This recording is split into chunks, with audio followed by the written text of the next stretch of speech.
On this video, we will talk about mga Bible kamot-ulo moments. Mga bagay na kapag narinig mo about the Bible, papakamot ka na lang ng ulo. Marami to actually, pero bigyan ko muna kayo ng 3. Kaya, let's go for it! Para po dun sa mga nagko-comment ng Bible verse. Alam nyo, wala naman akong dapat reklamo dyan eh. Pero kung ako sa inyo, huwag na kayo mag-comment ng Bible verse. Sayang lang yung oras nyo. Ganito kasi pakiramdam ko kapag nakakabasa ako ng Bible verse sa comment section eh. Alam niyo yung pakiramdam na habang naglalakad ka sa mall tapos may ahente ng credit card or insurance, yung tipong malayo pa lang sila nakangiti na tapos inaabutan ka ng flyer. Tapos ngingiti ka din na medyo pilit habang sumisenyas ka na ayaw mo. Pero pilit pa din na binigay sa'yo yung papel. Ano ginagawa nyo? Ako kasi naghahanap ako agad ng basurahan. Kasi alam ko na kung ano yung ino-offer nila at wala akong interes. Kaya nga tumanggi na ako eh. Gets nyo? Parang ganun yung Bible verse na comment nyo sa akin. Tsaka nai-imagine ko kasi kayo eh. Nag-i-spend kayo ng oras sa pagtatype or pagka-copy-paste sa galing sa listahan nyo.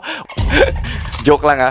Nai-imagine ko lang yan. Pero wag na kasi kayong mag-abala. For your info lang po, marami po sa aming mga atheists at agnostics, nagbasa din kami ng Bible. As in. Actually, sa tingin ko masyado nga namin inintindi. Kaya naging non-believer ang karamihan sa amin. Okay? Pero kung gusto niyo pa din mag-comment ng Bible verse, kayo bahala. It's a free country, ika nga. Pero on a more serious note, real talk. Kung theist ka or God believer ka at nanonood ka ng video na to, first of all, salamat at for some reason pinapanood mo to. Pero yung mga sasabihin ko dito about the Bible sa video na to, maiintindihan ko kung hindi mo matatanggap. Kasi ako, lumaki ako na Katoliko sa Pilipinas. At ang typical na paniniwala na tinuro sa akin ay ang Bible ay ang salita ng Diyos. Oo, gawa siya ng tao, pero it's inspired by God. Galing pa rin kay God. Ganon ako lumaki. Ganon din ako nag-umpisa. Ganito kasi yan eh. Tayong mga tao, lahat tayo merong filter or lente kung paano natin nakikita ang mga bagay-bagay sa mundo at dyan nakabase yung karamihan ng paniniwala natin at pananaw natin. Example, imagine mo na nakashades ka na kulay red. Simula bata ka pa. Kahit anong tignan mo, may bahid ng pula. Kumbaga, yun ang normal sa'yo. At kahit anong ibang kulay pa ang makita mo, kahit may ibang tao pa na magpaliwanag sa'yo na dilaw ang mangga or green ang mga dahon ng puno, para sa'yo, red pa rin yan.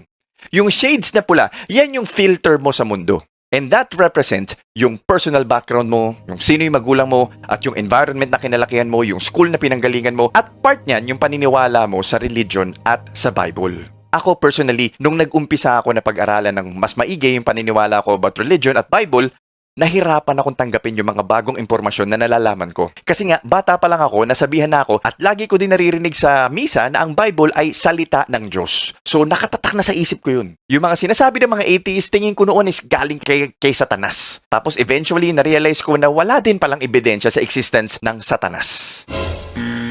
At ang dami palang problema sa Biblia, sinasabi nilang salita daw ng Diyos. Pero ang hirap na alisin yung kinalakihan kong paniniwala. Effort talaga.